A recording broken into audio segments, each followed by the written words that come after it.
সবাইকে ঈদ মোবারক। দীর্ঘ ঈদের ছুটির পর আমাদের আজকে প্রথম ক্লাস এবং আমরা নতুন করে আপনাদেরকে ক্লাসের যে শিডিউল সেটাও দিয়ে দিয়েছি। তো যেহেতু আমাদের অনেক লম্বা চড়া ক্লাস শিডিউল, তো এটা আসলে শেষ করতে তো অনেকদিন সময় লাগবে। আরো প্রায় 12টির মতো সম্ভবত ক্লাস আছে। তো যাক, আজকের ভিডিওতে আমরা যে বিষয়টি নিয়ে আলোচনা করব, আজকের টোটালি ভিডিওটা হচ্ছে আমাদের দলিল লেখার উপরে। আর শুধু যারা দলিল লেখক হতে চান তারাই ভিডিওটা দেখে যে উপকৃত হবেন বিষয়টি এমন না। কথা হচ্ছে, আপনি যদি দলিলটাকে বুঝতে চান যে দলিলের কোথায় আসলে কি লেখা থাকে, তাহলেও কিন্তু আপনার জন্য আজকের এই ভিডিওটা। কারণ একটা জিনিস মনে রাখবেন, আপনি যখন জানবেন যে একটা জিনিস কিভাবে লেখা হয়, তখন কিন্তু আপনি বুঝতে পারবেন যে সেই জিনিসটার মধ্যে যদি ভুল ভ্রান্তি থাকে, কোথায় গেলে আপনি এর সঠিক তথ্যটা পাবেন, কোথায় আপনার ভুল ভ্রান্তিটা আপনি সংশোধন করতে পারবেন। তো যাক, কথা না বাড়িয়ে আমরা আমাদের ক্লাসটা আজকে শুরু করতে পারি। আর আমরা যেটি করতে চাচ্ছি, আজকের ক্লাসটা আমরা ফেসবুক পেজে দেওয়ার চেষ্টা করব, সামনের অংশটুকু। তো যাক, আমরা ক্লাসটা শুরু করি। যারা এই জয়েন করছেন সবাইকে অসংখ্য ধন্যবাদ, আর যারা পরবর্তীতে রেকর্ডেড দেখবেন তাদেরকেও অসংখ্য ধন্যবাদ আমাদের সাথে যুক্ত থাকার জন্য।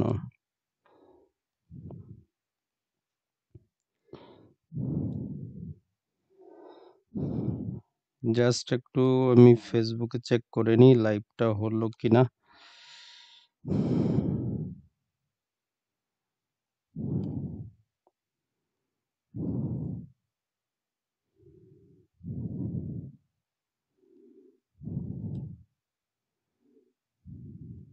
Recording in progress.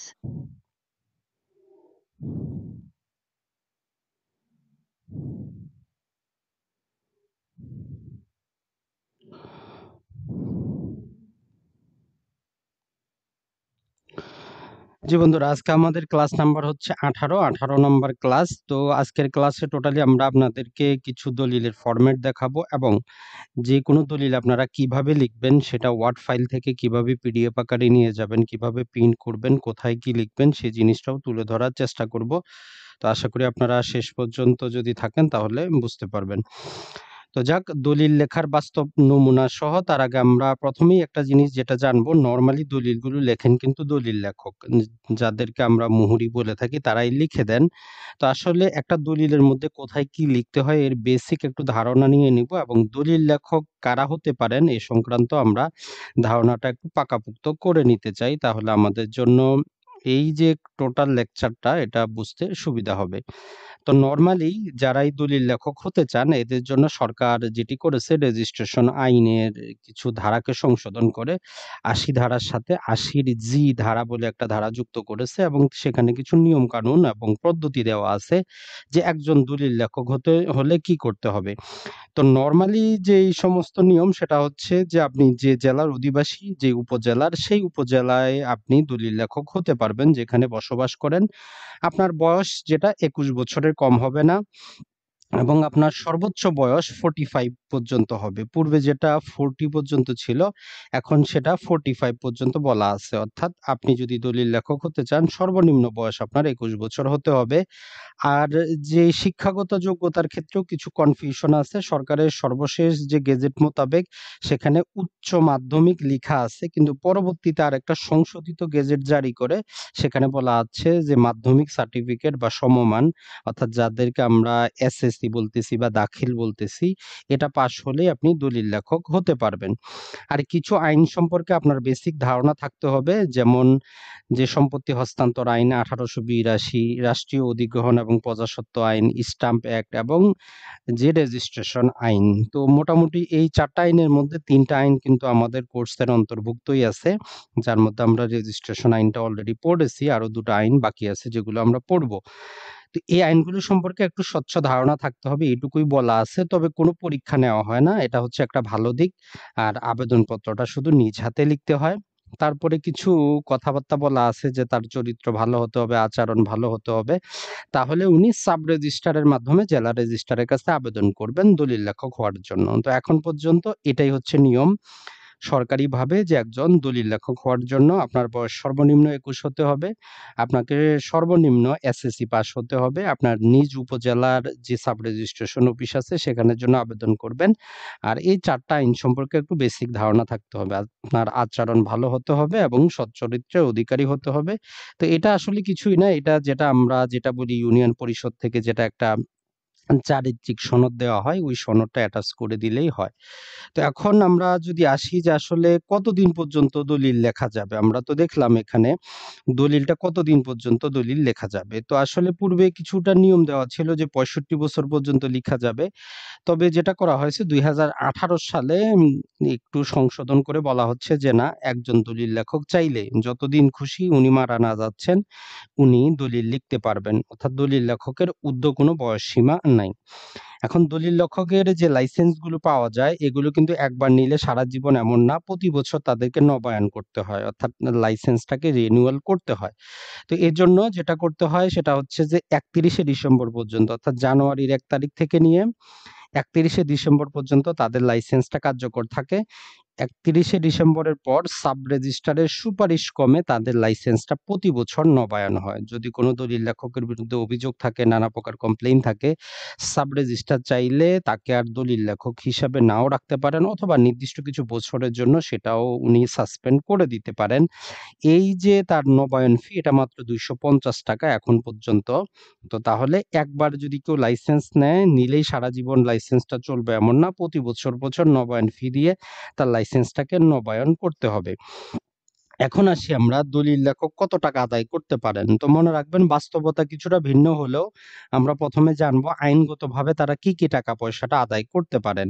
হয়তো বাস্তবে আপনারা অনেকেই বলবেন যে ভাই বাস্তবে তো তারা অনেক টাকা নিচ্ছে। কিন্তু আইনের দৃষ্টিতে যদি আমরা দেখি এখন পর্যন্ত তারা যেই সমস্ত খাতে টাকা পয়সাটা আদায় করতে পারে সেটা হচ্ছে একটা দলিল মুসাবিদা। মুসাবিদা মানেটা হচ্ছে আপনার পুরাতন দলিলটা পড়ে সেখানে দাগ, খতিয়ান, দাতা, গ্রহীতা এই নামগুলো সে একটা খসড়া প্রকাশ করে সেটা একটা দলিলের মতো করে ড্রাফট তৈরি করবে, এটাই হচ্ছে মুসাবিদা। তো এই যে আপনার জন্য সেই কাজগুলো করতেছে, এটার জন্য একটা তারা খরচ নিবে। পূর্বে যেহেতু দলিল লেখার জন্য নির্দিষ্ট কোনো ফরম্যাট ছিল না, তাই তাকে স্মরণ শক্তি থেকে নানা প্রকার দলিল লিখতে হয়। এখনো যেমন আমরা যদি বায়ানামা দেখি, এখনো নানা প্রকার মুক্তিপত্র, নাদাবিপত্র এই দলিলগুলোর ফরম্যাট নাই। তো এগুলো একেক সাব রেজিস্ট্রেশন অফিসে একেক প্রকার ভাবে লিখা হয়। তো এগুলো তারা নিজ থেকেই লিখেন, যদিও কম্পিউটারের ফরম্যাট বর্তমানে করাই থাকে। তো যাক, এর জন্য উনি টাকা পয়সা নিতে পারেন। তাহলে দুটো খাতে আমরা দেখলাম। তারপরে হচ্ছে যে আপনি যে দলিলটা রেজিস্ট্রেশন করলেন, আপনার কাছে যে ৫২ ধারা রসিদ থাকে, এটা দলিল লেখকের কাছে থাকতে পারে। উনি আপনার দলিলটা আপনার পক্ষ হয়ে সাব রেজিস্ট্রারের কার্যালয় থেকে সংগ্রহ করা বাবদ সামান্য মাত্র কয়েক টাকা উনি নিতে পারেন এই খাতে। এটা ছাড়া আপনি যখন আপনি লিখেন, দলিলটা সাবমিট করেন, তখন নানা প্রকারভাবে বিভিন্ন দরখাস্ত লিখতে হয়। যেমন এলটি নোটিশ লিখতে হয়, যদি এজমালি সম্পত্তি হয়, স্টেট অ্যাকুইজিশন এন্ড টেন্ডেন্সি অ্যাক্টের সেকশন 89 মোতাবেক সহ-শরিকদেরকে একটি নোটিশ দিতে হয়। আপনি যদি স্ট্যাম্প শুল্ক মওকুফ চান, একটা দরখাস্ত লিখতে হয়। অর্থাৎ ছোটখাটো কিছু কাজ করতে হয়। এর জন্য উনি টাকা পয়সা নিতে পারেন। আর সেটা হচ্ছে যে এই যে সূচি বই, বালাম বই এগুলো পরিদর্শন করার জন্য উনি টাকা পয়সা নিতে পারেন। তবে এই যে খরচগুলো এগুলো লেটেস্ট কোনো খরচ নাই। এগুলো সেই ২০০২ সালের সর্বশেষ খরচ। অর্থাৎ দলিলের প্রতি পাতার জন্য উনি মাত্র ৳১৫ করে নিতে পারেন। হয়তো সেগুলো শুনলে আমরা বলব যে এত কম টাকা। বাস্তবতা হচ্ছে একটা দলিল লেখার জন্য দলিল লেখক চুক্তিভিত্তিক চলে যান যে ৳৩,০০০, ৳৫,০০০, ৳১০,০০০ হিসাবে। তো জাস্ট আমরা দেখলাম যে কি খাতে দলিল লেখক টাকা পয়সাটা নিতে পারেন।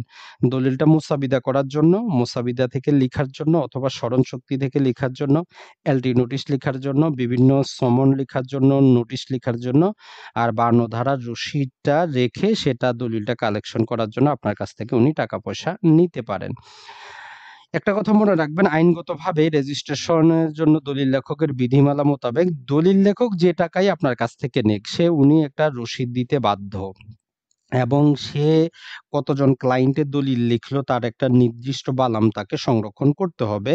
যদিও বালামগুলো তারা আইনের কারণে সংরক্ষণ করে, কিন্তু বাস্তবে তারা কোনো প্রকার রসিদ কিন্তু আপনাকে দেয় না। তো এর জন্য আপনি যদি চান তাদের সাথে একটু দর কষাকষি করতে, এই জিনিসগুলো যদি তুলে ধরেন দেখবেন যে হয়তো কিছুটা ডিসকাউন্ট কিন্তু আপনি পেয়েও যাবেন। তো যাক, এখন যদি আমরা দেখি যে দলিল মুস্তাবিদাকরণ, লিখন এবং প্রিন্টিং এর কাজে কিছু জিনিস আমাদের কিন্তু লাগবে। তো সর্বপ্রথম হচ্ছে আপনি যদি একটা দলিল লিখতে চান, প্রিন্ট করতে চান, সর্বপ্রথম যার দলিল লিখতেছেন, জমিটা কে বিক্রি করতেছে, বিক্রেতার মালিকানার দলিলটা আপনাকে সংগ্রহ করতে হবে। এটা নিলাম সার্টিফিকেট হতে পারে, ওয়ারিশ সনদ হতে পারে, এটা হতে পারে নানা প্রকার যে আদালতে ডিক্রি হতে পারে, অর্থাৎ বিক্রেতা কি মূল্যে বিক্রি করতেছে, এই কাগজটা আপনাকে সংগ্রহ করতে হবে। তারপরে হচ্ছে যদি পুরাতন বায়া দলিল বা পীর দলিল যদি থাকে, সম্পত্তি যদি হস্তান্তরিত হয়, এই দলিলগুলো আপনাকে সংগ্রহ করতে হবে। কারণ ওই দলিলগুলো পড়লে আপনি বুঝতে পারবেন এই সম্পত্তিটার গত ১০০ বছরের ইতিহাস। যদিও আপনার এখনকার আইনগতভাবে শুধুমাত্র ২৫ বছরের ইতিহাস যদি আপনি দিতে পারেন, তাতেই দলিলটা রেজিস্ট্রি হবে। আইনগত কোনো বাধা নাই। তবে সবচেয়ে বেস্ট হচ্ছে আপনি যদি নিজের দলিল নিজে লিখতে চান, এট লিস্ট সিএস রেকর্ড থেকে বর্তমান পর্যন্ত সম্পত্তিটা কার থেকে কিভাবে আসলো, এর ধারাবাহিকতা আপনি দলিলে লিখে দিবেন।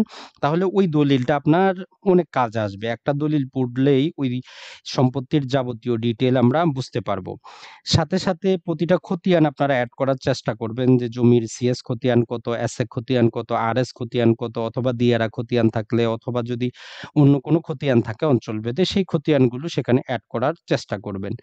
তারপর যেটা হচ্ছে সেটা হচ্ছে সর্বশেষ খতিয়ানটা দেখবেন যে কার নামে আছে, বিক্রেতার নামে আছে না পিতৃপুরুষের নামে আছে। যদি পিতৃপুরুষের নামে থাকে তাহলে একটা ওয়ারিশ সনদ নিবেন। এটা ছাড়া আপনাকে আরো যেটা করতে হবে, একটা দলিল যদি আপনি রেজিস্ট্রি করতে চান লিখে, সেক্ষেত্রে সর্বশেষ সাল পর্যন্ত আপনি যে খাজনাটা দিয়েছেন তার যে দাখিলা বা রসিদ, সেটা সংরক্ষণ আপনাকে করতে হবে। এটা ছাড়া আপনাকে স্টাম্প পেপার তো লাগবেই। কারণ দলিলটা যে আপনি প্রিন্ট করবেন, আপনাকে কিন্তু স্টাম্প পেপারে প্রিন্ট করতে হবে। যেকোনো কাগজে আপনি প্রিন্ট করতে পারবেন না। এর কারণ একটাই, ১৮৯৯ সালে সরকার স্টাম্প অ্যাক্ট করে দিয়েছে। এটা সরকারের একটা রেভিনিউ ইনকাম করার জায়গা। তো এজন্য দলিলগুলো আপনি যেকোনো কাগজে লিখলে হবে না। এটা আপনাকে নির্দিষ্ট স্টাম্প পেপারে লিখতে হবে। এটা ছাড়া কম্পিউটার যদি আপনার থাকে ভালো, প্রিন্টার যদি থাকে ভালো। আর প্রিন্টার না থাকলেও আপনি যেকোনো ইউএসবি তে নিয়ে যেকোনো কম্পিউটারের দোকান থেকে কিন্তু প্রিন্ট করে নিতে পারেন। আর মনে রাখবেন, আপনি যে দলিলটা প্রস্তুত করতেছেন সেটা যদি স্পেশাল ক্যাটাগরির হয়, যেমন কোনো নাবালকের সম্পত্তি হতে পারে, আদিবাসী সম্পত্তি হতে পারে, সেটা কোনো সংস্থার হতে পারে, যেমন রাজুকের সম্পত্তি হতে পারে, গৃহায়নের সম্পত্তি হতে পারে, এদের ক্ষেত্রে একটা অনুমতি প্রয়োজন পড়ে, পারমিশন প্রয়োজন পড়ে। সেই সার্টিফিকেটটা আপনার কিন্তু অ্যাটাচ করা থাকতে হবে। তারপর যেটা সেটা হচ্ছে যে একটা এলটি নোটিশ আপনাকে প্রস্তুত করতে হবে। আর যদি সেক্ষেত্রে এজমালি সম্পত্তি হয়, সহশরিক যদি থাকে, সেক্ষেত্রে আপনাকে section 89 state acquisition and tendency অ্যাক্টের একটা নোটিশ আপনাকে লাগবে। তাহলে একটা দলিল লিখতে গেলে এই জিনিসগুলো সর্বপ্রথম আপনাকে সংগ্রহ করে, যেটা পড়ার পড়তে হবে, যেটা সাইটে রাখতে হবে। তো এখন আমরা চলে যাই, আপনি যে দলিলটা প্রিন্ট করবেন নরমালি সেগুলো কত টাকার স্টাম্পে আপনারা প্রিন্ট করবেন। তো এই যে এখানে খরচ যেগুলো আমরা দেখাচ্ছি, এটা ২০১৩-১৪ অর্থ বছরের থেকে এগুলো কার্যকর। যেমন আপনি যদি কোনো বন্টননামা দলিল বা বাটোয়ারা দলিল যদি আপনি লিখতে চান, এটার জন্য আপনাকে যেটা করতে হবে, এখন পর্যন্ত স্টাম্প অ্যাক্ট অনুযায়ী ৳৫০ স্টাম্পে লিখতে হবে। তো এখন বলবেন যে ভাই দলিল তো ৮ পাতা ৯ পাতা হয়, আমরা ৳৫০ দিয়ে কিভাবে লিখব? তো এক্ষেত্রে আপনি ৳৫ করে নিবেন, তাহলে ১০ পাতা পাবেন। আর যদি ১০ পাতাও আপনার না হয়, তখন আপনি যেটা করতে পারবেন, এই ১০ পাতার বাইরে আপনি কার্টিজ পেপার ব্যবহার করতে পারবেন। এটার অনুমতি দেওয়া আছে। কিন্তু আপনাকে ৳৫০ ব্যবহার করতেই হবে। তারপর এই দলিলের সাথে মনে রাখবেন, প্রতিটা দলিলের সাথেই এখন যেটা হয় সেটা হচ্ছে একটা হলফনামা যুক্ত করতে হয়। এই হলফনামাটা ৳২০০ স্টাম্পে হবে। এখন আপনি চাইলে ২ পাতার ৳১০০ করে ২ পাতা নিতে পারেন। যদি দাতা গ্রহীতা বেশি হয় সেক্ষেত্রে ৳১০০, ৳৫০ করে ৩ পাতা নিতে পারেন। তবে ওভারঅল যাতে ৳২০০ স্টাম্প হয়। আর আমরা যদি হেবা দলিল বলি, নাদাবি দলিল বলি, বাতিলকরণ দলিল বলি, এই সবগুলো দলিলের জন্যই আপনাকে এই ৳২০০ স্টাম্পে লিখতে হবে। তারপর আপনি যদি কোনো চুক্তিনামা করেন, সলেনামা করেন, সেক্ষেত্রে বায়নামা করেন, আপনাকে ৳৩০০ স্টাম্পে দলিলটা লিখতে হবে। আর যেটা হচ্ছে সেটা হচ্ছে আপনি যদি সাবকবলা করেন, এক্ষেত্রে সাবকবলার শুধু দলিল হচ্ছে ৳৪০০, সাথে কিন্তু ৳২০০ স্টাম্প থাকে। তার মানে সাবকবলা দলিলে আপনার টোটাল ৳৬০০ আসবে। আর এখানে আমরা যে আম-মোক্তারনামা বলেছি, এই আম-মোক্তারনামা একটা বিশেষ প্রমাণীকরণ আম-মোক্তারনামা। বর্তমানে অন্য যেই সমস্ত আম-মোক্তারনামা আছে এগুলো কিন্তু ৳১,০০০ জন্য এগুলো স্টাম্প শুল্ক। আপনি চাইলে ৳১,০০০ দলিলে দিতে পারেন, অথবা দলিলটা ৳২০০ লিখে বাকি ৳৮০০ আপনি নগদে পেমেন্ট করতে পারেন। এর জন্য। আর যে বিশেষ পাওয়ার অফ অ্যাটর্নি আছে এটা আপনার ৫০০ টাকা স্ট্যাম্প শুল্ক। তো এক্ষেত্রে একটা যে প্রশ্ন আসে, অনেক জায়গায় আমরা দেখি সাবকবলা দলিল ১০০ টাকা বা ২০০ টাকার স্ট্যাম্পে লিখে দেওয়া হয়। তো অনেকেই প্রশ্ন করেন যে ভাই তখন কি দলিলটা অবৈধ হবে কিনা? তখন আপনার দেখতে হবে রেজিস্ট্রেশন খাতের জন্য যেই টাকাটা আসতেছে সেটা বাকি টাকা উনি পে অর্ডারের মাধ্যমে জমা করছেন কিনা। যেমন আমরা এখানে বললাম ৪০০ টাকা। এখন দেখা গেল উনি ২০০ টাকার স্ট্যাম্পে লিখছেন, বাকি ২০০ টাকা এবং রেজিস্ট্রেশন খাতের টাকা উনি পে অর্ডারের মাধ্যমে জমা করে দিছেন। যদি এরকম করে দেন তাহলে সেটাও গ্রহণযোগ্য হবে। কারণ পূর্বে যেটা ছিল যে স্ট্যাম্পের মাধ্যমে টাকা পয়সা আদায় করা হতো। এখন আমরা জানি যে দলিলে সর্বোচ্চ ১২০০ টাকা পর্যন্ত স্ট্যাম্প ব্যবহার করার নিয়ম রেখে বাকি টাকা পে অর্ডারের মাধ্যমে জমা করার বিধান আছে। তাই এগুলো আমরা একটু জানলাম এবং এর যে ব্যতিক্রম সেটাও জানলাম। যদি কেউ এইখানে কমও লিখেন কিন্তু বাকি টাকা যদি স্ট্যাম্প খাতে যুক্ত করে দেন, তার কাছে যদি প্রমাণ থাকে তাহলে আইনগত কোনো সমস্যা কিন্তু তার নাই। এখন আসি, যিনি সম্পত্তি বিক্রি করতেছেন, বিক্রেতারা আপনারা সবসময় যেটা রাখবেন, এখন বাংলাদেশে কিন্তু আইডি কার্ডটা খুবই গুরুত্বপূর্ণ সব কাজের জন্য।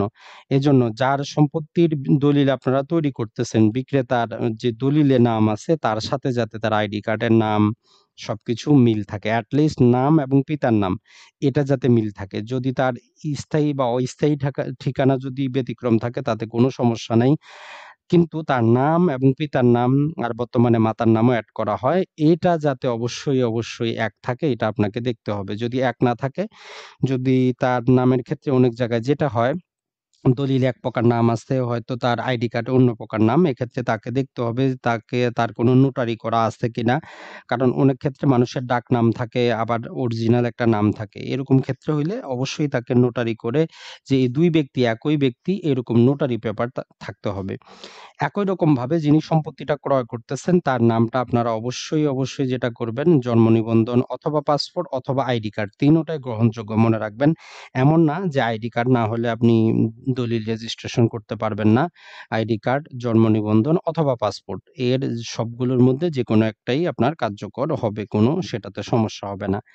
আর দলিলের মধ্যে সবচেয়ে গুরুত্বপূর্ণ যেটা বললাম যে সর্বনিম্ন কমপক্ষে ২৫ বছরের মালিকানা। তবে আমি আপনাদেরকে সাজেস্ট করব এট লিস্ট আপনারা সিএস খতিয়ান থেকে আজ পর্যন্ত, এখন আজকে বলতে ২০২১ সাল হতে পারে, ভিডিওটা ২০৩০ সালেও আপনারা দেখতে পারেন। যেদিন আপনারা দলিলটা লিখতেছেন সেদিন পর্যন্ত যাবতীয় ইতিহাসটা আপনারা এই ২৫ বছরের মালিকানার ইতিহাসে তুলে ধরবেন।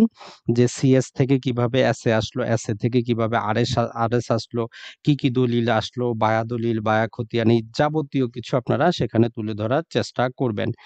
এবং একটা সম্পত্তি হস্তান্তরের উদ্দেশ্যটা কিন্তু আপনারা এখানে প্যারা করে লিখে দিবেন যে সম্পত্তিটা কেন হস্তান্তর করা হচ্ছে। অনেক ক্ষেত্রে বিশেষ দলিল হতে পারে, যেমন আপনি হয়তো কাউকে 50% টাকা দিলেন, বাকি 50% বাকি আছে। এখন এই হস্তান্তরের উদ্দেশ্য বা পেমেন্টের ক্ষেত্রে যদি আপনি টোটাল পেমেন্টটা লিখে দেন তখন কিন্তু সমস্যা হয়ে যাবে। তো সেক্ষেত্রে আপনি হস্তান্তর কেন হচ্ছে, টাকার জন্য হচ্ছে না আপনি দান করতেছেন, গিফট করতেছেন, কেন করতেছেন, হস্তান্তরের উদ্দেশ্যটা আপনি সেখানে লিখার চেষ্টা করবেন। এটা এই যে ২৫ বছরের মালিকানার ইতিহাস এর সাথে আপনারা যুক্ত করে দিতে পারেন। এটা ছাড়া আপনি সম্পত্তির দখলটা হস্তান্তর করা হলো কিনা এই সম্পর্ক মতামত যদি থাকে সেটাও আপনারা সেখানে দিয়ে দিবেন। তারপরে হচ্ছে যে হস্তান্তরিত সম্পত্তির একদম আপনারা তফসিল, মানে হচ্ছে তার যাবতীয় ঠিকানা, যেমন আমাদের পাসপোর্ট বা আইডি কার্ডে যাবতীয় ঠিকানা থাকে, এরকম ঠিকানাটা সেখানে একদম আপনার আইডি কার্ড মোতাবেক তফসিল করে দিয়ে দিবেন যে সম্পত্তিটা কোন জেলার, কোন উপজেলার, কোন ইউনিয়নের, কোন দাগভুক্ত, মৌজাভুক্ত, জেল নাম্বার কত, সিএস কত, আরএস কত, যাবতীয় কিছু আপনারা সেখানে দিয়ে দেওয়ার চেষ্টা করবেন। আরেকটা সেটা হচ্ছে যে সম্পত্তির চুহাদ্দির বিবরণ এবং হাত নকশা। যদিও আমরা রেজিস্ট্রেশন আইন যারা এই ২২ ধারা পড়েছেন তারা কিন্তু জানেন যে আসলে সেখানে কিন্তু একটা সরকারের যে ম্যাপ সেটা কিন্তু অ্যাটাচ করার বিধান আছে। কিন্তু বাস্তবে তার প্রয়োগ নাই। আমরা সেখানে হাত নকশা ব্যবহার করি। তো সেটাও কিন্তু চলে, কোনো সমস্যা নেই। আপনি যে সম্পত্তিটা ক্রয় করতেছেন সেখানে আপনি সম্পত্তিটার একটা হাত নকশা দিয়ে দিবেন। তবে এক্ষেত্রে কোনো স্কেলের প্রয়োজন নাই। আপনি জাস্ট আনুমানিক যদি একটা হাত নকশা দিয়ে দেন তাতেই চলবে। তারপর হচ্ছে যে সাক্ষীদের ব্যাপার, তো মনে রাখবেন আপনি সাক্ষী পুরুষও হতে পারে, মহিলাও হতে পারে, তাতে কিছু যায় আসে না।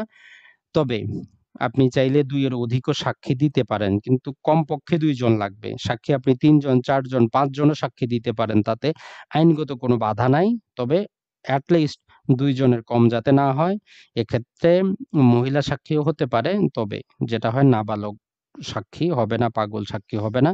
যাতে সুস্থ মস্তিষ্কের যারা আছেন, যারা চুক্তি সম্পাদন করতে পারেন, এইরকম at least 2 জন সাক্ষী লাগবে। পাশাপাশি একজন লাগবে শনাক্তকারী বা পুরাতন দলিলে যাদেরকে আমরা ইসাদি বলি, অর্থাৎ যিনি সম্পত্তিটি বিক্রি করতেছেন, সাব রেজিস্ট্রার তো আর ব্যক্তিগতভাবে তাকে চিনেন না। তো এর জন্য একজন শনাক্তকারী প্রয়োজন হয়, যিনি শনাক্ত করে দেন যে না আসলে ওই ব্যক্তি হচ্ছেন এই ব্যক্তি, যিনি সম্পত্তির মালিক, যিনি সম্পত্তিটা বিক্রি করতেছেন। আরেকটা জিনিস যেটা আমাদের প্রয়োজন হবে একটা দলিল লিখার জন্য, সেটা হচ্ছে সম্পত্তির বাজার মূল্য আপনাকে জেনে নিতে হবে। যে আপনি যেই এলাকার সম্পত্তিটা উম দলিল লিখতেছেন তার সর্বনিম্ন বাজার মূল্য কত? এটা এই কারণেই, কারণ বর্তমানে যেটা হয় মার্কেট প্রাইস কিন্তু সম্পত্তির অনেক থাকে। আপনি একটা সম্পত্তি নিচ্ছেন যেটা মার্কেট প্রাইস হয়তো ৳১,০০,০০,০০০, কিন্তু সরকারি যে সর্বনিম্ন মৌজা রেটে ওই সম্পত্তির দাম ৳৫০,০০,০০০। তো এখন আইনের এই যে দুর্বলতার কারণে আপনি চাইলে ৳১,০০,০০,০০০ না লিখে আপনি ৳৫০,০০,০০০ কিন্তু দলিলে উত্তোলন করতে পারেন। তবে এই সর্বনিম্ন মৌজা রেটের কমে আপনি দিতে পারবেন না। অনেক ক্ষেত্রে রাস্তার পাশের জায়গার অনেক দাম থাকে, ভিতরের জায়গায় কম থাকে। এখন সরকারি মৌজা রেট যদি ৫০,০০,০০০ থাকে, আপনি যদি সেটা ৩০,০০,০০০ এও ক্রয় করেন, তারপরেও আপনাকে সেই ৫০,০০,০০০ই সেখানে দেখাতে হবে। কারণ কারণ যেটা হচ্ছে সর্বনিম্ন বাজার মূল্য বলে একটা মূল্য নির্ধারণ করে দিয়েছে প্রতি শতাংশ, এবং ঢাকা শহরে অযুতাংশ হিসাবে এগুলো আপনাকে দেখে দলিলটা রেজিস্ট্রেশন করতে হবে। তো অনেকেই বলবেন যে ভাই আমরা এই বাজার মূল্য পাবো কোথায়? এগুলো আপনি সাব রেজিস্ট্রেশন অফিসে পেয়ে যাবেন, অথবা অনলাইনে যে দলিল.com আছে সেখানে জেলা, উপজেলা সাব রেজিস্ট্রেশন অফিস দিলে আপনারটা আপনি পেয়ে যাবেন যে আপনার বাজার মূল্যটা কত। তবে গত ৩ বছর যাবৎ চেঞ্জ হয়নি, আগের মতোই আছে সম্পত্তির বাজার মূল্য। আর একটা দলিলের মধ্যে সবচেয়ে গুরুত্বপূর্ণ হচ্ছে কৈফিয়ত কলম, কারণ মানুষ ভুলের ঊর্ধ্বে না, মানুষ ভুল করবেই। এজন্য দলিলের ফরম্যাটে কৈফিয়ত কলম বলে একটা কলাম থাকে, অর্থাৎ আপনি যদি দলিলটা প্রিন্ট করে ফেলান, সাবমিট করবেন, এই সময় আপনার মনে হলো আপনি একটা ভুল করছেন। এখন আপনি স্ট্যাম্পটা চেঞ্জ করবেন, আবার প্রিন্ট করবেন, এত কিছু করার প্রয়োজন নাই। আপনি কৈফিয়ত কলমে ছোটখাটো ভুলগুলো আপনি সেখানে ঠিক করে দিতে পারেন। এক্ষেত্রে দলিল লেখক সেখানে সিগনেচার করে দিবেন। আর দলিলে আরেকটা গুরুত্বপূর্ণ ব্যাপার যেটা, যে দলিলে নাম থাকলে আপনি সমান মালিক হবেন না। দলিলে হারাহারি একটা অংশ থাকে যে কে কত অংশের মালিক, কে কত অংশ বিক্রি করতেছে বা কে কত অংশ ক্রয় করতেছে। একটা দলিলে ২ জন থাকতে পারে। কেউ 80% সম্পত্তি ক্রয় করতে পারেন, কেউ 20% সম্পত্তি ক্রয় করতে পারেন। কেউ 20% সম্পত্তি বিক্রি করতে পারেন, কেউ 80% সম্পত্তি বিক্রি করতে পারেন। তাই হারাহারি অংশটা আমরা দেখব যে কার কত অংশ, কে কত অংশ বিক্রি করতেছে বা ক্রয় করতেছে। আর ১০ নাম্বার হচ্ছে সরকারের নির্দিষ্ট একটা প্রেসক্রাইব কিছু কথা আছে, সেগুলো জাস্ট আমরা কপি অ্যান্ড পেস্ট করে দেই। এটাই হচ্ছে হলফনামা। এটাতে যেটা বলা থাকে মূলত যে সম্পত্তিটার মালিক আপনি, সম্পত্তিটা অর্পিত না, সম্পত্তিটা খাস না, সম্পত্তিটার যদি কোনো সমস্যা থাকে আপনি আবার দলিল করে দিতে বাধ্য থাকবেন। আপনার বিরুদ্ধে আইনগত ব্যবস্থা নেওয়া যাবে। এই হলফনামায় এই সমস্ত প্রেসক্রাইব কিছু শব্দই লিখা থাকে। তো একটা দলিল লেখার জন্য এই গুরুত্বপূর্ণ জিনিসগুলো আমাদের লাগবেই লাগবে। এখন আমরা যেই প্রকৃতিরই সম্পত্তির দলিল করি, যেমন বর্তমান পর্যন্ত আমরা যদি দেখি সবচেয়ে বেশি পরিমাণ যে দলিলটা হয় সেটা হচ্ছে সাবকবলা। তো এইজন্য সাবকবলাকে আমরা বলি যে এই দলিলটা সবচেয়ে বেশি গ্রহণযোগ্য, সবচেয়ে বেশি দামি। কেন? আপনি যদি সাবকবলা দলিলে কোনো সম্পত্তি ক্রয় করেন, পরবর্তীতে যদি সেই সম্পত্তিটা নিয়ে মালিকানার কোনো দ্বন্দ্ব হয় বা সেই সম্পত্তিটা নিয়ে যদি আদালতে ২০ বছর ৩০ বছর পুরাতন মালিক যদি ডিক্রিও পায়, সেক্ষেত্রে কিন্তু আপনি যতটুকু তল্লাশি করার প্রয়োজন, আপনার সরল বিশ্বাসে তল্লাশি করার পরে যদি আপনি এই দলিলটা করেন, আপনার স্বার্থটা কিন্তু আদালত দেখবে। তো এজন্য যেকোনো দলিল সংশোধন বলেন, অন্য কিছু বলেন, যখনই টাকার বিনিময়ে একটা কনসিডারেশন এর বিনিময়ে সম্পত্তিটা যদি হস্তান্তরিত হয়ে যায়, তখন কিন্তু আদালত সেই দলিলটা সংশোধন করতে অস্বীকৃতি জানায়। কিন্তু একই ক্ষেত্রে যদি হেবা দলিল হয়, যদি সেটা কোনো টাকার বিনিময়ে কনসিডারেশন ছাড়া হস্তান্তরিত হয়, তখন কিন্তু সেটা আর কার্যকর হয় না। তো এর জন্য সাবকবলা দলিলটা করাই সবচেয়ে বেস্ট, কারণ এই দলিলে আপনি সরকারকে সবচেয়ে বেশি পরিমাণ কর, ভ্যাট, ট্যাক্স গুলো দিয়ে থাকেন। এখন এই সাবকবলা দলিল কি সেটা আমরা অলরেডি আপনাদেরকে বলেছি, অথবা ট্রান্সফার অফ প্রপার্টি একটা আমরা বিস্তারিত পড়বো যে সেল জিনিসটা কি। এটা ছাড়া হেবা দলিল হতে পারে কোনো প্রকার টাকা পয়সা ছাড়া মুসলিমদের মধ্যে, এটা ছাড়া মুসলিমের বাইরে অথবা নির্দিষ্ট সম্পর্কের বাইরে টাকা পয়সা ছাড়া যদি আপনি সম্পত্তি দান করে দেন তখন দান দলিল হতে পারে। এটা ছাড়া একটা আছে হেবাবিল আওয়াজ দলিল আছে মুসলিমদের জন্য। এই যে আপনি যত প্রকার দলিলে কিন্তু লেখেন, আমরা যে কথাগুলো বললাম এগুলো কিন্তু আপনার প্রয়োজন হবে, যে বিক্রেতার আইডি কার্ড, ক্রেতার আইডি কার্ড, সম্পত্তির নকশা, সম্পত্তির তফসিল সবগুলোই কিন্তু আপনার লাগবে। তারপর যে হেবাবিল আওয়াজ, এটা হচ্ছে যে যদি কোনো মুসলিম আপনার জন্য পূর্বে কোনো কাজ করে আজকে যদি তাকে আপনি প্রতিদান দিতে চান, অর্থাৎ অতীতে কেউ আপনার জন্য কিছু করেছে, আপনাকে কিছু গিফট দিয়েছে, আপনার ভালো লাগছে, তখন যদি আজকে আপনি কিছু গিফট করতে চান আপনি হেবাবিল আওয়াজ করতে পারেন। এটা ছাড়া আমরা যদি দেখি দানপত্র, তো দানপত্র আপনি যে কাউকে করতে পারেন। এক্ষেত্রে সরকারের নির্দিষ্ট ফি দিয়ে আপনাকে দলিলটা রেজিস্ট্রেশন করতে হয়। আরেকটা হচ্ছে এওয়াজ বা বিনিময় দলিল। এই বিনিময়টা অবশ্যই যেটা হয় ২ টা সম্পত্তির মধ্যে হয়। সম্পত্তি কম হোক বেশি হোক তাতে কিছু যায় আসে না। অবশ্যই ২ টা সম্পত্তি হবে, আর সম্পত্তির সাথে কিছু টাকা পয়সাও হতে পারে। তবে টোটালি টাকা পয়সা হবে না, সম্পত্তির বিনিময়ে সম্পত্তি হবে। এটা হচ্ছে এওয়াজ দলিল। এটা ছাড়া মুসলিম সম্প্রদায় যদি ধর্মীয় উদ্দেশ্যে সম্পত্তি দান করতে চান, ওয়াকফ দলিল করে নিতে পারেন। সম্পত্তি বিক্রি করার জন্য বায়নাপত্র দলিল হয়। সম্পত্তির নিজেদের মধ্যে বন্টন করার জন্য বাটোয়ারা বা বন্টন দলিল হয়। আপনি যদি ব্যাংক থেকে টাকা পয়সা নেন, ব্যাংক তখন একটা মর্টগেজ ডিড করে বা বন্ধকি দলিল করে। বন্ধক যখন আপনার টাকা পয়সা পেমেন্ট করে দেন তখন বন্ধকটা যখন শেষ হয়ে যায় তখন ব্যাংক একটা রিডাম্পশন দলিল বা পুনঃসমর্পণ দলিল করে। এটা ছাড়া আপনি চাইলে যেটা করতে পারেন, আপনার মারা যাওয়ার পরে কিভাবে সম্পত্তিটা বন্টন হবে এজন্য ইচ্ছাপত্র বা উইল করে যেতে পারেন। মুসলিম হলে সেটাকে আমরা ওসিয়ত বলি, যে আপনার মারা যাওয়ার পর 1/3 পর্যন্ত আপনি ওসিয়ত করে যেতে পারবেন। আপনি চাইলে নানা প্রকার চুক্তি করতে পারেন। মনে রাখবেন এই যে দলিলগুলো সব যে স্থাবর সম্পত্তি হবে বা অস্থাবর সম্পত্তি হবে এমন না। স্থাবর ও অস্থাবর নানা প্রকার কাজের জন্য আমরা দলিল রেজিস্ট্রেশন করতে পারি। তাই সবকিছু যে একদম আপনার অস্থাবর হবে বা স্থাবর হবে বিষয়টা এমন না। উভয় প্রকারই দলিল হতে পারে। কেউ যদি মুসলিম না হয়ে তার সম্পত্তিটা সে জীবিত থাকতেই যদি কোনো ট্রাস্টের অধীনে দিয়ে যেতে চায়, এজন্য ১৮৮২ সালে একটা ট্রাস্ট আইন আছে। এই আইনের অধীনে সে ট্রাস্ট দলিল ক্রিয়েট করতে পারে। একবার যখন সেই সম্পত্তিটা ট্রাস্টে দিয়ে দেওয়া হয় তখন আর কিন্তু সেই ব্যক্তি মালিক থাকে না। তখন ট্রাস্ট দলিল অনুযায়ী সেখানে যে সম্পত্তিটা কে কিভাবে পরিচালনা করবে, তার উদ্দেশ্যটা কি, সে অনুযায়ী সম্পত্তিগুলো বন্টিত হবে। তারপরে হচ্ছে কোনো নির্দিষ্ট সম্পত্তিতে কেউ যদি তার মালিকানা পরিত্যাগ করতে চায়, মুক্তিপত্র বা না দাবি দলিল করতে পারে। পূর্বে কোনো সম্পাদিত দলিলে যদি এমন কোনো ভুল থাকে যে ভুলের কারণে দলিলটা অকার্যকর হবে তখন একটা বহালকরণ দলিল করা যায়। দলিলে যদি ভুল থাকে ভ্রম সংশোধন দলিল করা যায়। কিছু ক্ষেত্রে রহিতকরণ দলিল করা যায়, যেমন বায়নামা রহিতকরণ দলিল, পাওয়ার অফ অ্যাটর্নি রহিতকরণ দলিল। সম্পত্তি আপনি যদি কাউকে লিজ বা ইজারা বা ভাড়া দেন, ইজারা দলিলও করা যায়। অর্থাৎ রেজিস্ট্রেশন আইনে নির্দিষ্ট কোনো দলিলের সংখ্যা দেওয়া নাই যে কত প্রকার হবে। তবে সেক্ষেত্রে আমরা যদি ট্রান্সফার অফ প্রপার্টি অ্যাক্ট এবং রেজিস্ট্রেশন আইনটা দেখি, মোটামুটি প্রায় ৩২ প্রকারের এখন পর্যন্ত আমরা দলিল দেখতে পাই। তবে এটা কোনো নির্দিষ্ট সংখ্যা না। দলিলের চাইতে বেশিও হতে পারে, কমও হতে পারে। এটা ছাড়া সুখাধিকার পত্র দলিল আমরা নিতে পারি। এটা ছাড়া কবুলিয়ত দলিল, যেটা সরকারি সংস্থা বা সরকারি দিয়ে থাকে। যে সরকার যারা বর্তমানে গৃহহীন আছেন, যাদের বাড়িঘর নাই বা কৃষি জমি নাই আবাদ করার জন্য, তাদেরকে জাস্ট ৳১ সেলামের বিনিময়ে তারা কবুলিয়ত দলিল করে দেন। এটা ছাড়া ২০১২ সালে পাওয়ার অফ অ্যাটর্নি আইন অনুযায়ী আমরা নানা প্রকার পাওয়ার অফ অ্যাটর্নি দিতে পারি।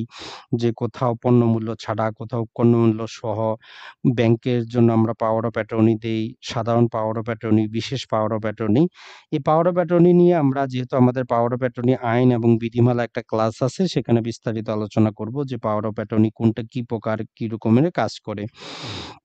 তো মোটামুটি আমাদের বেসিক জিনিসগুলো জানা হয়ে গেল। আপনি এই যে দলিলগুলো যেই প্রকারের দলিল করেন, শুধুমাত্র পাওয়ার অফ অ্যাটর্নি দলিল বাদ দিয়ে বাকিগুলোর মোটামুটি আমরা যদি বলি তার মধ্যে 50% এর সরকারি ফরম্যাট দেওয়া আছে, বাকি 50% যেই সাব রেজিস্ট্রেশন অফিস তার আন্ডারে তাদের নিজেদের মতো করেই লিখে। আর পাওয়ার অফ অ্যাটর্নি দলিলের জন্য সরকারি প্রেসক্রাইব ফর্ম আছে, সে অনুযায়ী লিখা হয়।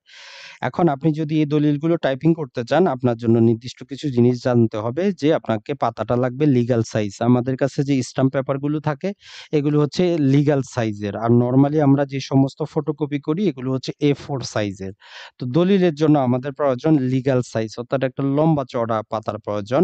আর এর জন্য আমাদের স্কেল নির্ধারণ করা প্রয়োজন, যেটা আমরা দেখব একটু পরেই মাইক্রোসফট ওয়ার্ডের মধ্যে। যে উপরে আমরা 5 ইঞ্চি 4.5 থেকে 5 ইঞ্চি ছাড় দিব পাতার, এবং নিচের দিকে 1 থেকে 1.5 ইঞ্চি এবং 2 সাইডে 1 ইঞ্চি করে আমরা ছাড় দিব।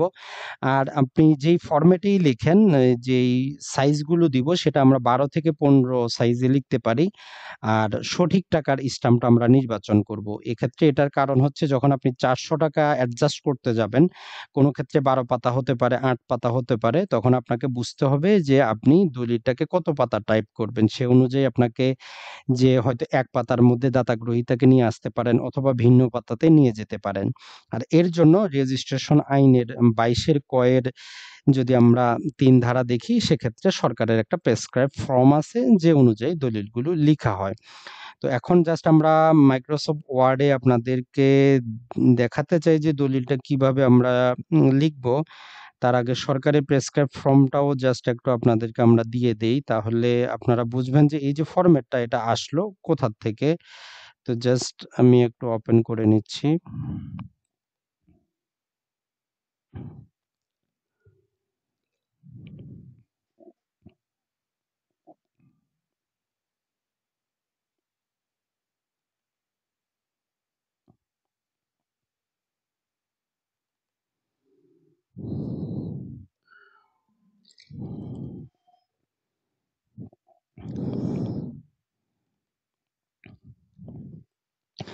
তো পূর্বে বর্তমানে যে আমাদের দলিলের ফরম্যাটটা আছে যেটার মধ্যে আমরা সাবকবলা, হেবা, দানপত্র লিখি, এগুলার জন্য সর্বপ্রথম যেই ফরম্যাটটা জারি করা হয় সেটা ছিল ২০০৫ সালে সরকার জারি করে। এটার মধ্যে প্রায় ৩৪ টার মতো কলাম ছিল।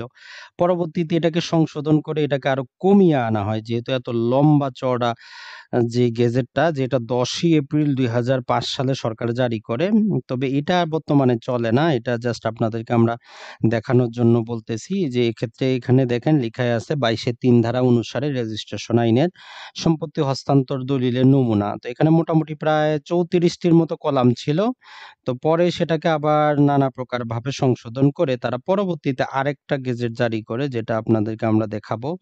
জাস্ট যাতে আপনাদের মনে থাকে যে আসলে এই ২২ টা একদিনে জারি করা হয়নি, ৩১ টা ছিল। মোটামুটি ৩১ টা কলামে বিভক্ত ছিল ১ম টা। তো সেম একই রকম ভাবে তার পরবর্তীতে যেটা আসে সেটা হচ্ছে যে সম্ভবত জুলাই মাসে, জাস্ট আরেকটা আমরা দেখি ২০০৫ সালের জুলাই মাসে। এটা হচ্ছে জুলাই মাসের ২ তারিখে ২০০৫ সালে তারা আরো একটি গেজেট জারি করে, যেখানের মধ্যে আরো কমিয়ে নিয়ে আসা হয়। সম্ভবত ২৭ টির মতো কলাম নিয়ে আসা হয়। জাস্ট আমরা একটু ২৫, ২৬, ২৭, ২৮ টির মতো নিয়ে আসা হয়। তো এরপরে আরো গেজেট জারি করে সংশোধন করে সর্বশেষ যে গেজেটটা জাস্ট সেটা আমি আপনাদেরকে দিয়ে দেওয়ার চেষ্টা করব, যদিও এখন আমার কাছে নাই। বর্তমানটাতে ২২ টার পর্যন্ত কলাম আছে। এই ২২ কলামে আপনাকে সাবকবলা, দান, হেবা এই ৩ প্রকারের দলিল আমরা টাইপ করতে পারবো, যেটার জন্য নির্দিষ্ট প্রেসক্রাইব ফর্ম, এই ফর্ম অনুযায়ী।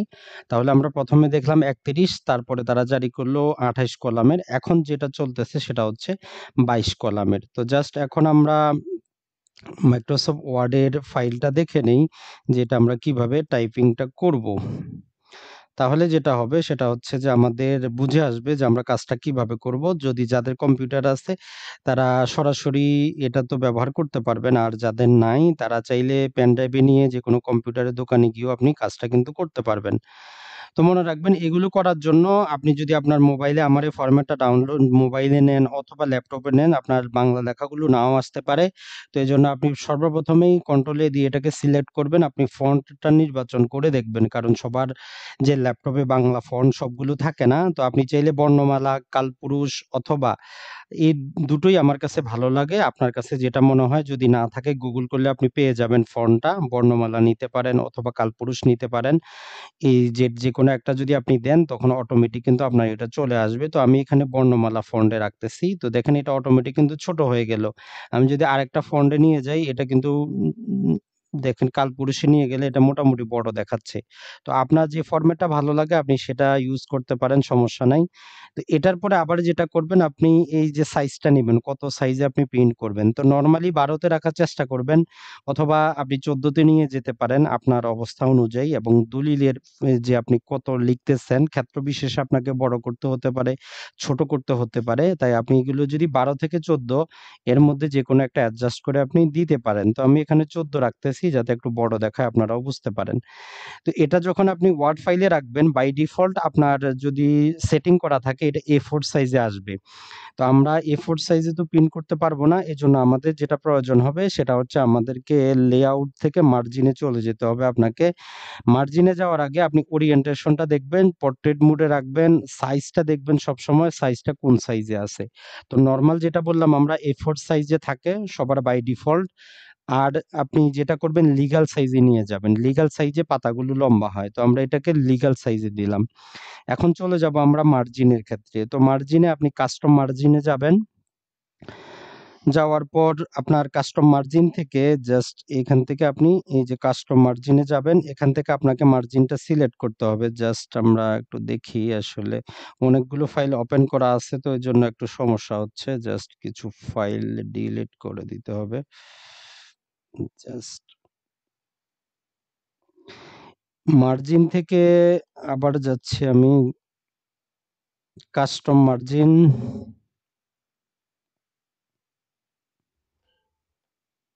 তারপরেও আসতেছে না, জাস্ট আরেকবার আমি নিয়ে আসি দেখি।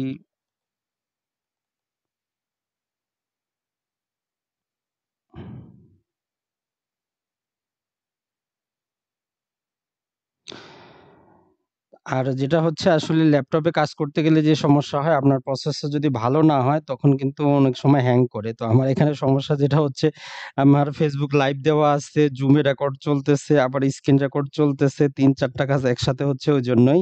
তো যাই হোক আমরা এখান থেকে লেআউটে যাব, লেআউট থেকে আমরা মার্জিনে যাব। মার্জিন থেকে আমরা এই যে কাস্টম মার্জিনে যাব। তো দেওয়ার পর তারপরও আসতেছে না, সমস্যাটা আমি বুঝলাম না। আচ্ছা যাক একটু পরে আসতেছি। আমি জাস্ট যে কাজটা করি একটা রেকর্ড